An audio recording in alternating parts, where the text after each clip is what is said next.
Now let us discuss about pumping lemma for context-free languages. Pumping lemma is mainly useful in order to prove a language as not context-free language.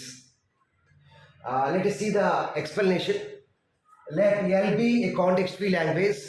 So initially we have to assume L as the context-free language.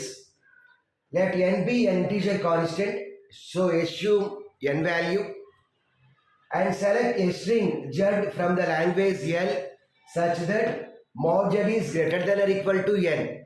So here mod stands for length of the string.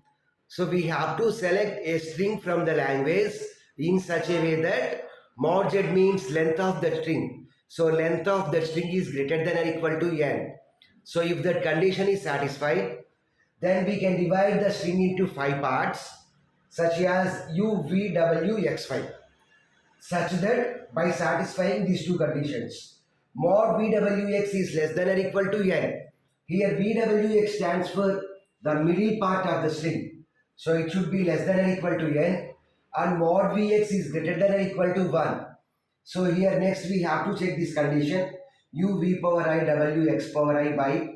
Here we are pumping, we are incrementing v and x value.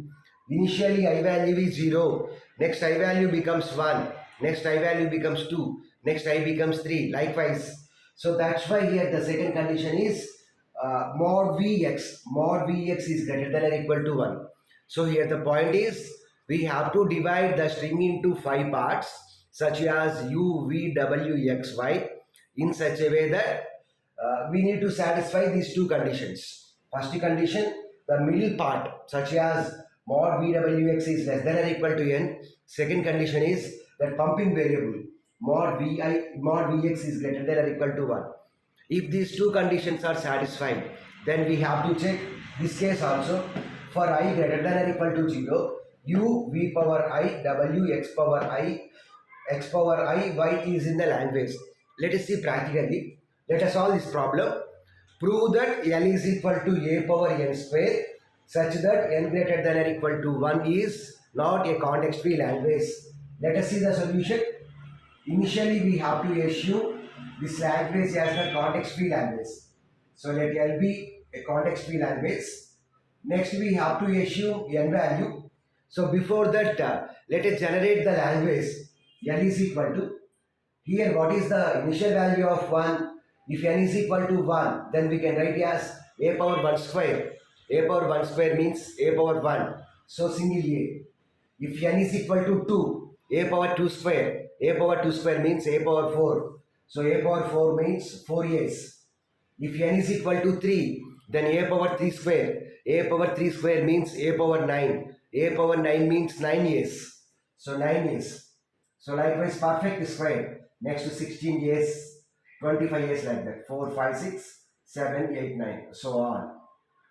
Next let us assume n value. Let n is equal to 4. Let n is equal to 4. Let n is equal to 2. Let n is equal to 2. If n is equal to 2, then what is the string we will get? A power n square. A power 2 square. A power 2 square means a power 4. So 4 a's. So let us assume that z is equal to 4a. Not only 4 a's. We can assume after 4 we will get 9. 9 a's also. And because 9 is greater than or equal to 4. 9 is greater than or equal to 2. Or we can assume 16. 16 is greater than or equal to 2. 25 is greater than or equal to 2. Okay. Let us see the condition. What is the condition? Mod z is greater than or equal to n. Here what is mod? What is z value? Mod 4a's is less than or equal to what is n? 2. So mod means length of the string. So 4 is greater than or equal to 2. Condition is true, satisfied. So we can assume z as the string.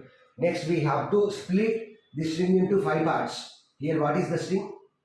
So 4 a's. We have to split into 5 parts by satisfying these two conditions. Mod vwx is less than or equal to n. Okay. Mod vwx is less than or equal to n. But here what is n? 2. N is 2. So mod vwx.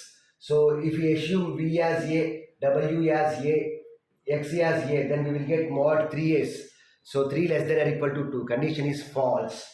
So we have to assume one value as epsilon. So let us assume W as the epsilon. Let U is equal to A, V is equal to A. Let this is epsilon, because epsilon into anything is equal to anything only. So let us assume this epsilon as W. W, let it be X, let it be Y. So here the string is divided into 5 parts. We are assuming epsilon as W. Okay. Next, what is the first condition? Mod VWX is less than or equal to N. Mod VWX is less than or equal to N. So mod, what is V? A. What is W? A. What is W? Epsilon. Epsilon. What is X? A. So mod A into epsilon into A is nothing but mod A is less than or equal to, what is N? N is equal to 2. So 2 is less than or equal to 2. Condition is satisfied. Then we have to check for the second condition. What is the second condition? Mod Vx is greater than or equal to N, 1. So what is V value? A. What is X value? A. So mod A is greater than or equal to 1. 2 is greater than or equal to 1. Condition is satisfied. So now we have to check for the third case. So we have to check for this case. So for I greater than or equal to 0, let us assume that I is 0. U V power I, W X power I, Y. Here what is U value? U value is A. What is V value? A. U V power I. U V power I. So V means A, power I. Initially I value is 0. Into W. What is W? Epsilon. Into X power I. What is X? A. A power. Initially I value is 0. Next Y value is A. So that is equal to A into A power 0 means 1. Epsilon. A power 0 means 1. A. So we get A into 1 into A into, that is equal to double A. So A into double A. But double A is not present in the language. So this is not present in the language. So we can say that this is not a context-free language. Why? Because initially we assumed L as the context-free language. But here when we got a string which is not present in the language. So this is contradiction. This is entirely opposite result. So here for space constraints, let us write here AA is not present in the language. We got a string which is not present in the language. So we got the contradiction result, entirely opposite result. Initially we assumed L as the context-free language, but now we got a string which is not present in the language. So we can say that this language is not a context-free language. Suppose if I is equal to 0, we got a string which is present in the language. Then we have to assume I as 1 and generate the string. Next, assume I as the true and generate a string. Likewise, we have to generate the string which is not present in the language. If the string is not present in the language, then we can say that it is not a context-free language. So now initially in the first case only, when I is equal to 0 only, we got a double A, but double A is not present in the language.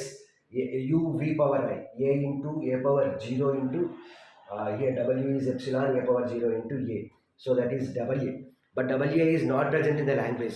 So we can say that this language is not a context-free language. So this is the example for perfect square.